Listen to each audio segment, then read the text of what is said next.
जय माता दी दोस्तों। शारदीय नवरात्रि की आप सभी को हार्दिक शुभकामनाएं। आज मैं आपको सुनाने जा रही हूँ माता कुष्मांडा की पावन कथा। नवरात्रि के त्योहार के चौथे दिन कुष्मांडा की पूजा की जाती है और माना जाता है कि वे स्वास्थ्य में सुधार करती हैं और धन और शक्ति प्रदान करती है। देवी कुष्मांडा के 8 हाथ हैं और इसलिए उन्हें अष्टभुजा देवी के रूप में भी जाना जाता है। ऐसा माना जाता है कि सिद्धियों और निधियों को प्रदान करने की सारी शक्ति उनके जपमाला में निहित है। ऐसा कहा जाता है कि उन्होंने अपनी हल्की सी मुस्कान से ही पूरे ब्रह्मांड की रचना की, जिसे संस्कृत में ब्रह्मांड कहा जाता है। उन्हें कुष्मांड नामक सफेद कद्दू की बलि भी बहुत पसंद है। ब्रह्मांड और कुष्मांडा से जुड़े होने के कारण वे देवी कुष्मांडा के नाम से लोकप्रिय हैं। उनका निवास अनाहत चक्र में है। कुष्मांडा को 8 से 10 हाथों से दर्शाया गया है, जिनमें त्रिशूल, चक्र, तलवार, हुक, गदा, धनुष, बाण और अमृत और रक्त के 2 घड़े हैं। उनका एक हाथ हमेशा अभय मुद्रा पर रहता है, जिससे वह अपने सभी भक्तों को आशीर्वाद देती हैं।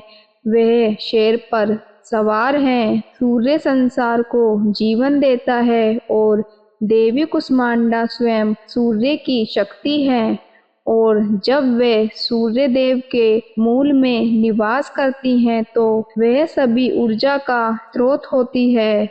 यह ब्रह्मांड में संतुलन बनाने और सूर्य की किरणों से सभी जीवित प्राणियों को जीवन प्रदान करने के लिए था। उनकी शक्ति सूर्य को सभी को जीवन देने की क्षमता देती है, क्योंकि वह स्वयं शक्ति हैं। एक बार जटासुर की हार के बाद महान असुर योद्धा केश के पुत्र माली और सुमाली नाम के 2 असुर भगवान शिव को प्रभावित करने और उनका आशीर्वाद लेने के लिए घोर तपस्या कर रहे थे। वे जो तपस्या कर रहे थे वह इतनी तीव्र थी कि उनके शरीर से निकलने वाली सकारात्मक आयनों से उनका शरीर चमकने लगा। सूर्यदेव पृथ्वी पर बढ़ती चमक को देखकर चिंतित और सुख होने लगे। सूर्यदेव ने एक बार पृथ्वी पर चमकते पिंडों को देखने जाने का फैसला किया। प्रकृति के नियम के अनुसार आकाशीय पिंड तब तक अपना स्थान नहीं छोड़ सकते जब तक कि वे अपना स्वभाव नहीं बदल लेते। सूर्यदेव इतने जिज्ञासु थे कि वे सौरमंडल से अपना स्थान छोड़कर पृथ्वी पर चमकते पिंडों को देखने चले गए। इससे पूरा ब्रह्मांड को नुकसान पहुंचा। सूर्यदेव सब कुछ नजरअंदाज करते हुए दोनों भाइयों के और करीब चले गए। अपने ध्यान में मंत्रमुग्ध दोनों भाई इस बात से अनजान थे। परिणाम स्वरूप संपूर्ण विश्व और सौरमंडल अंधकार में चला गया। अंधकार इतना भयावह था कि कोई भी नंगी आंखों से ब्रह्मांड को देख सकता था। इसके अलावा इससे गुरुत्वाकर्षण की हानि हुई और आकाशीय पिंडों में असंतुलन का सामना करना पड़ा। सूर्यदेव को अचेत पड़ा देखकर देवताओं के पिता ऋषि कश्यप टूट गए।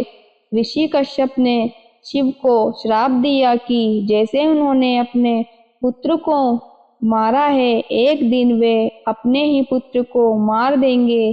शिव पार्वती के पास गए और उन्होंने उनसे अपनी गलती सुधारने के लिए मदद का अनुरोध किया। उन्होंने उन्हें ये बताते हुए एहसास दिलाया कि वह सभी ऊर्जाओं का स्रोत है। वे ब्रह्मांड की माता हैं। पार्वती ब्रह्मांड में उस स्थान पर गई जहाँ सूर्यदेव स्थित थे। उन्होंने अपने तेज से अग्नि और प्रकाश से भरा एक गोलाकार पिंड बनाया, जिसे अब सूर्य के रूप में जाना जाता है। बाद में सुकेश और ऋषि कश्यप उस स्थान पर पहुँचे। सुकेश की आंखों से आंसू आए। हालांकि ऋषि कश्यप क्रोधित थे।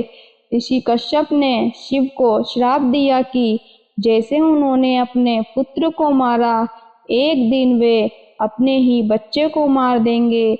शिव ने सुकेश और ऋषि कश्यप दोनों को इस स्थिति का समाधान पाने के लिए देवी पार्वती के पास जाने को कहा। ऋषि कश्यप सूर्यदेव को जीवित करने के लिए देवी अदिति के साथ देवी पार्वती के पास गए। देवी पार्वती रसोई में गई और 2 बर्तन ले आई। देवी पार्वती ने उन दोनों से एक बर्तन में अपना खून भरने को कहा।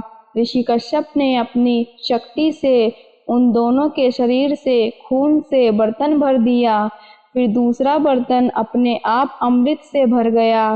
पार्वती ने ऋषि कश्यप से पवित्र रक्त और अमृत को सूर्यदेव के मुंह में डालने को कहा। बदले में ऋषि कश्यप ने कहा कि उन्हें एक बच्चा होगा जो पूरे ब्रह्मांड में सबसे महान और सबसे अच्छा भगवान होगा। सुकेश और उनकी पत्नी देववती भी माली और सुमाली की राख के साथ देवी पार्वती के पास गए। देवी पार्वती ने देववती को अपने गर्भ में एक अंडा दिया।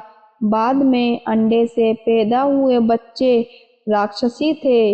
हालांकि पार्वती को उनके अच्छे कर्मों के लिए कुष्मांडा नाम दिया गया था, जहाँ कुष्मा का अर्थ राक्षसी और अंड का अर्थ है याकू का अर्थ है एक और उष्मा का अर्थ है गर्मी और अंड का अर्थ है अंडे जैसी गोल संरचना। बाद में सूर्यदेव ने देवी कुष्मांडा से सूर्यलोक में सूर्यासन में बैठने का अनुरोध किया। कुष्मांडा में सूर्य के मूल में रहने की शक्ति और ताकत है। उनकी चमक सूर्य को उसकी चमक देती है। कहा जाता है कि वह सूर्यदेव सूर्य को दिशा निर्देश देती हैं। तो दोस्तों, यहीं समाप्त होती है माता कुष्मांडा की पावन कथा। बोलो कुष्मांडा माई की जय।